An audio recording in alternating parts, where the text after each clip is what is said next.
Donc voilà, première expérience en réalité virtuelle. Donc Julien, Aurore, qu'est-ce que vous en avez pensé? C'est surprenant. Ouais. C'est surprenant. Ça, faut, faut y aller doucement. Ouais. Faut vraiment accepter qu'il y a une progression et qu'on peut pas rentrer dedans comme ça et prendre toutes les commandes d'un coup. C'est pas possible. Beaucoup de configurations à connaître Ouais. au niveau des Ouais. manettes. Ouais. On a vu tout à l'heure, on avait fait un essai, on a commencé avec la voiture directement. On était directement dans une Formule 1, comme la personne qui veut directement griller toutes les étapes et aller directement au point Z.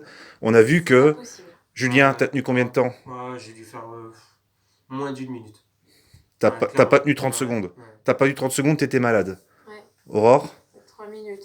Ouais, 2-3 minutes, et t'as voulu forcer, on t'a dit d'arrêter, sinon t'allais pas être bien. Ah ben, je pas bien. T'as fini comment après? T'as fini comment après? Allongé sur le dos sur le balatum, en train d'essayer de reprendre ses esprits. Ça n'a pas empêché que 3 minutes après, t'as remis le masque pour faire les initiations. Oui, parce que c'est curieux quand même. On a envie de voir si on peut maîtriser quelque chose. Mais t'as réussi facilement à en revenir de ton malaise. Le fait d'avoir été trop loin, trop vite. Ouais. T'as réussi vite à reprendre tes esprits et... Ouais. Ça, c'est surprenant, d'ailleurs, parce que moi, du coup, je suis repassé en... Je sais plus comment t'appelles ça. Initiation, ouais. Et derrière, j'avais peur de repartir trop vite, et puis non, finalement... Fait quand ça va tout seul. Et là, t'as pu tenir ouais. tout un cycle de les premières vidéos, t'as réussi à faire tout le cycle sans problème, en ayant fragile la boussole interne. Hein, c'est... Donc il y a vraiment ce facteur où il faut impérativement, quand on ne connaît pas, de passer par l'initiation. Et une fois qu'on l'a faite et qu'on est habitué mentalement, on pourra ensuite, si on le souhaite, partir dans tous les jeux de délire possibles et inimaginables que je peux proposer. Mais dans un premier temps, il faut l'initiation pour la cervelle, l'initiation pour la manette, et ensuite voir comment le jeu fonctionne et s'adapter. Et je pense que même l'initiation, elle va être...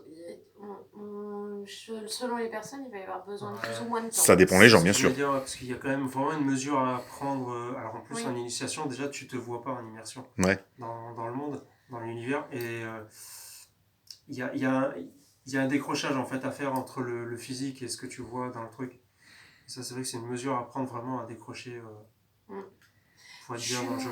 Je suis moins choquée à ressortir du masque après les initiations qu'après le pilotage. Le pilotage, on a commencé trop vite, trop fort. Trop fort. Et là, le retour à la réalité, il est choquant aussi. Et je l'ai fait aussi un peu exprès, excusez-moi, mais c'était pour montrer que l'initiation est, entre guillemets, obligatoire. Sauf si on est déjà un habitué, un gamer, où on sait qu'on a déjà fait des choses en 3D. Mais il faut savoir que généralement, pour le commun des mortels, on fait machine arrière, on recommence à la case A, ensuite la B, la C, et après on peut faire ce qu'on veut. Là, admettons, je vous mettrai la voiture, peut-être que ça passerait beaucoup mieux. Hein, après, il y a des détails qui sont techniques. Après, il y a des détails techniques. Par exemple, lorsqu'on est dans un karting ou une Formule 1, il n'y a pas beaucoup de structure. On est concentré sur la route. Donc, on n'a pas de repère visuel direct. Par contre, lorsqu'on est dans une voiture où il y a tout l'arceau autour de nous, les rétroviseurs, tout ça, on voit une cage devant nous et on regarde dans la cage. Et du coup, le cerveau, il se stabilise et est beaucoup moins malade. Moi, quand j'ai fait mes initiations sur le jeu, le début de la carrière, j'ai commencé sur des kartings, j'étais malade, j'étais obligé de mettre la vue entièrement capot, pour voir tout le capot devant moi. Parce que sinon, je faisais 3 tours, j'en pouvais plus. Par contre, maintenant, je fais de la F1, je fais à fond les gamelles, je suis habitué. Maintenant, je suis rodé, moi, c'est terminé, je suis tranquille. Donc là, vous avez joué, grosso merdo, 2h30. Ouais, moi j'ai pas fait. À peu près 2h30. Ouais, c'est surtout Oran qui s'est bien éclaté. J'ai aucune idée. Elle a bien mobilisé la machine. Ouais. Tu vois, ça fait déjà. C'est passé, hein, c'est pas si vite. Hein. Ah ouais, je pense que j'ai bien dû passer au moins 1h, 1h30 dans le masque. Ouais. Mais bien. Là, bien, j'ai pas de. Ouais. Et c'est bien de pouvoir l'enlever, mais je sais pas comment je réagirais toute seule sans rappelant à l'extérieur. C'est pour ça que quand quelqu'un comme moi qui s'équipe et qui est tout seul à gérer, il faut savoir avoir, entre guillemets, avoir les pieds sur terre, malgré que l'esprit est dans un univers imaginaire, mais il faut avoir les pieds sur terre. Il faut savoir ressentir les sensations de son corps et des fois il faut se dire stop, je vais faire une pause, je vais boire un café. Ou...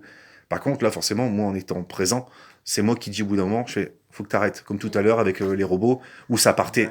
C'était le moment des fouloirs, mais au bout d'un moment, il faut savoir faire une pause. tu sens que tu mets en risque le matériel. Oui, parce que tu commences à partir dans tous les sens. Tu as un rappel matériel parce que la gestuelle s'emballe, les mouvements voudraient... Tu arrives à ancrer presque tes 2 pieds au sol. Il faut comprendre qu'il ne faut pas se déplacer. Il faut se déplacer avec les manettes, pas avec les pieds. Parce qu'avec les pieds, tu partirais, t'arracherais tout. Tout à fait. C'est pour ça qu'il faut un garde-fou un peu, hein, parce qu'il faut recentrer, en permanence. Ouais. Mais quelque part, heureusement qu'il y a un fil, parce que si c'était de la technologie sans fil, je crois que... Mais nous, on attend que ça. Nous, on attend que ça. Ouais. Personne habitué, on attend que ça. Le sans fil et résolution 4K dans chaque œil. Oui, mais encore une fois, je pense que pour... Ça dépend pour qui. Voilà, c'est toujours pareil. Il faut s'initier. Et ouais, tu sortirais de la pièce comme pour rigoler. Hein. Ouais. Juste avec le masque, c'est dangereux. Hein. Tu te retrouves là, en plus, là, en garage ouvert. Tu te retrouves à la rue. Faut pas faire ça au bord de la route. Parce que tu cours après le dinosaure qui vient de passer. C'est clair. Après, t'es hors champ, le dinosaure a disparu. Tu peux revenir. Oui, mais si t'as le masque et qu'il n'y a plus besoin de câble et qu'il y a une grande portée... Les capteurs, c'est à peu près 4 mètres. Hein. Au bout de 4 mètres, ils disent merde. Ouais. C'est pour ça que je fais une zone de 9 mètres carrés. 3 mètres sur 3. Heureusement. Bah sans, après, je suis emmerdé avec les fils. Hein. Oui. Mais non, c'est impressionnant. Oui, est-ce que, on en a déjà pas parlé hier soir, brièvement, est-ce que vous vous attendiez à quelque chose d'aussi grand et varié que ce que vous avez vécu là? Est-ce que vous avez, pendant un moment, deviné à quoi vous allez vous attendre? Moi, j'avais testé un petit peu une fois, il y a un an et demi, je crois. Mais c'était des jeux plus à la portée. On a fait un peu de l'initiation, quoi, ce que tu appelles l'initiation. Ouais. Donc, j'ai relevé un petit peu, mais vite, succinctement. Mais par contre, je pensais pas que c'était autant varié, qu'il y avait autant de jeux, autant développés. Donc ça, par contre, je trouve que la pédagogie du jeu est vraiment très bonne. Ouais. La pédagogie de l'initiation, je ne m'attendais pas à ce qu'il y ait besoin de ça. Et pourtant. Et c'est vraiment très bien. On sent vraiment, dans chaque test que tu nous as fait faire, on sent vraiment une progression. Dans le déplacement, dans le regard, dans la recherche, c'est vraiment... Non, c'est bien fait. C'est bien fait, c'est bien guidé, mais je ne m'attendais pas surtout à ça, quoi. Moi, je m'attendais à ce que ça passe. Hein. Un jeu vidéo, point barre. C'est un mode d'apprentissage. Après, oui, puis toi peut-être, mais moi je suis de nature pas fragile, pas craintive de tous ces trucs-là, donc je m'attendais pas à être secouée comme ça. Ouais. Le pilotage, là... ça défie, hein. Ouais. Après, quand t'es habitué, t'as vu, après, il faut connaître les circuits, il faut connaître... Parce qu'après, il suffit que tu rates ton virage, tu prends un endroit où il y a une bosse, ta voiture, elle décolle dans les airs, tu perds la boule, tu te retrouves à l'envers, mais ton cerveau croit que tu l'es vraiment. Donc, tu commences à avoir chaud, tu commences à être malade, ton cerveau, il croit tout ce que tes yeux voient. C'est pour ça qu'il faut toujours avoir un rappel disant... Ceux qui ont connu le film Matrix...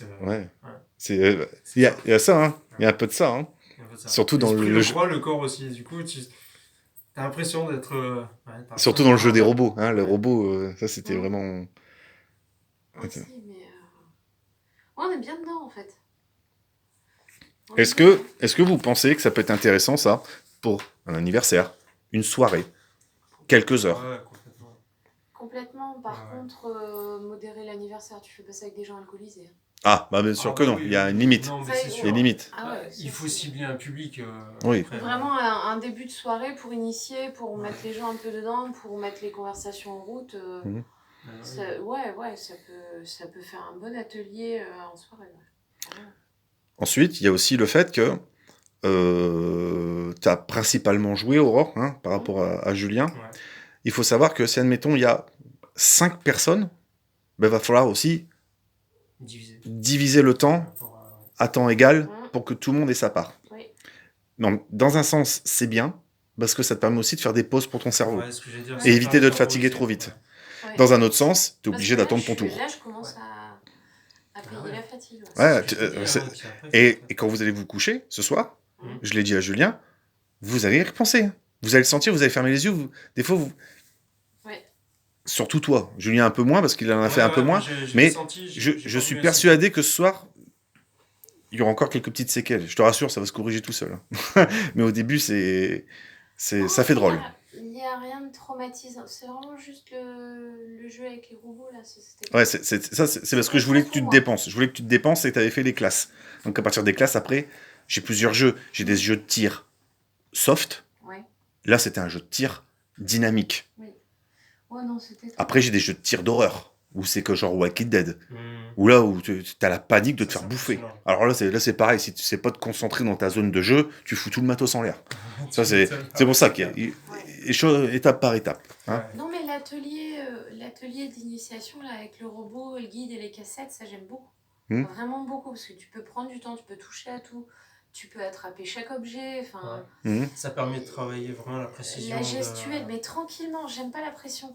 De façon générale, sur les jeux vidéo, j'ai jamais aimé ça. Ouais, non. Cette pression-là, je l'aime pas. Donc, puis en grandissant, on a envie d'être tranquille et d'être peinard. Alors que quand on est jeune, on aime bien tout ce qui sac, et puis en grandissant, on veut prendre du plaisir, du fun, sans forcément... Bah ouais, c'est ça. Une autre question pour vous.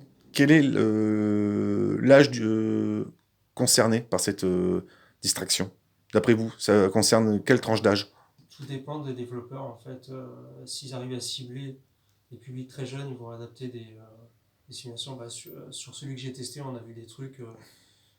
les gamins de mon ami, là, franchement, ils étaient jeunes, ils avaient à peu près entre 10 et 15. Ils ont à peu près 10 et 15 ans, respectivement. Donc, il y avait des petits jeux très sympas avec des petits chats, des trucs. Voilà. Bon, voilà. T'es assis dans le canapé, il faut juste accepter de bouger qu'à moitié. Ouais, ça dépend les conditions. Le jeu, si ça demande de bouger ou pas. Comme la voiture, on peut s'asseoir dans un chaise, dans son canapé, on s'en fout. Par contre, dès que c'est une scale room, une zone, là on se rend compte qu'il faut un petit peu de place pour pouvoir bouger un petit peu sans forcément aller à l'extrême. Mais on est bien d'accord que les jeux vont de personnes jeunes, et ça peut satisfaire jusqu'aux adultes. Jusqu'aux adultes, tout dépend le jeu et le niveau de difficulté. Je pense que dans les initiations, dans le déplacement pur dans l'espace, ça peut passionner des vieux aussi. Hein. Ah ouais. Ouais. Dans de la découverte sur certains endroits, certains sites.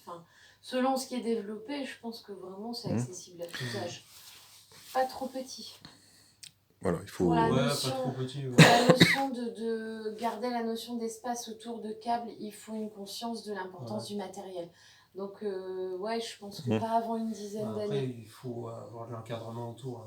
Hein. Si tu fais mais t'as beau avoir de l'encadrement autour. Il faut l'encadrement. Il faut l'encadrement, mais en même temps, voilà, je suis pas non plus dans chose qui est déjà arrivée. Je suis pas non plus la crèche. Parce qu'il y a des gens qui va t'amuser là-bas, et puis non. On est bien d'accord qu'il y a un certain sérieux à avoir. Moins de 10 ans, non, et non. Plus de 10 ans, il faut des enfants qui comprennent l'importance de calme, et qui ne soient pas surexcités. Et qui soient capables d'écouter. De toute façon, en dessous de 10 ans, ça devient un peu difficile, parce que même en serrant le casque au maximum des réglages, ça ne tient pas sur leur tête. Donc si le gamin il peut pas tenir le casque avec tous les réglages sur sa tête, bon, c'est pas la peine. Il va attraper la gère, il va pas prendre de plaisir. Le gamin il va pas comprendre. C'est ça. Il va pas comprendre. C'est ça. Par contre, voilà, j'ai des jeux donc de voiture où on peut s'y croire vraiment à fond. J'ai des jeux d'avion où on s'y croit vraiment à fond. J'ai un ami par rapport à mon prototype que je suis en train de mettre au point. C'est un vrai pilote d'avion. Je l'ai demandé de venir pour affiner les réglages pour que les sensations en jeu soient les plus proches de la réalité. Non pas surfait, le plus réaliste possible. Il a été bluffé. Il fait, je ne pensais pas ressentir les mêmes sensations. D'un point de vue visuel, sauf que lui, il avait en plus mon premier prototype en fonction. Ça veut dire que lorsqu'il s'inclinait en avant, tout le siège s'inclinait en avant, son corps était retenu par ses harnais. Il avait vraiment la sensation d'avoir la gravité terrestre. Et là, il a dit, c'était vraiment... C'est une personne, elle a entre 45 et 50 ans. Il fait, je suis pas du tout jeu vidéo, j'ai pris du plaisir. Je salue Bruno au passage, si un jour regarde la vidéo. Mais voilà, et grâce à lui, j'ai pu optimiser les réglages. Comme ça, une personne qui me croise dans un salon ou qui est intéressée par la prestation que je fais, c'est que s'il a des compétences en avion, il va se dire, allez, j'essaie, je vais essayer sa daube, son truc, je sais pas ce que les gens pensent. S'il voit que le travail derrière et les réglages, c'est sérieux, c'est tout de suite une plus grande satisfaction qu'un jeu d'arcade qu'on pourrait trouver n'importe où. Voilà. Mais là, c'est vraiment ce qui m'a frustré dans le pilotage. T'as des sensations dans le volant, t'as un ressenti de vibration de roue avant dans le volant, t'as rien dans le bassin. Oui. C'est déconnant. Et en parallèle, c'est parce que t'as l'impression de bouger. Ouais. Ouais, donc... Tu te vois en fait partir dans le décor et tu crois que tu y vas en fait. Et tu sens bien que ça bouge pas. Que dans Et ça fait bizarre. Je vous laisse deviner ce qui se passe lorsque vous faites du 300 à l'heure et que vous tapez dans un mur. Ou que vous êtes en avion, vous êtes en train de piquer, vous avez perdu une aile et vous vous écrasez au sol. Bah, le cœur, il fait 3 fois. Il s'arrête. Hein. Le cœur, il s'arrête, le cerveau croit vraiment que vous allez crever. Et ça, on s'y habitue, parce que toujours, quand on est habitué, on a toujours une partie de son esprit qui dit c'est un jeu, c'est qu'une image devant moi, c'est tout. Mais lorsqu'on est vraiment immergé, surtout au début, c'est une montée d'adrénaline, des sueurs froides, transpiration, c'est vraiment fort, quoi. Donc voilà. Bon. Avez-vous des choses spécialement à dire ou... Non, on a fait un petit peu le tour. Bon, je vous remercie de votre témoignage. Moi, ça permettra de répondre peut-être à certaines questions de certaines personnes qui seraient éventuellement intéressées. Faut essayer, faut se laisser porter. Comme je vous l'avais dit, tant qu'on n'a pas essayé par soi-même, on ne peut pas comprendre à quoi on s'attend. Ça, c'est inévitable. Voilà, je vous remercie. Salut.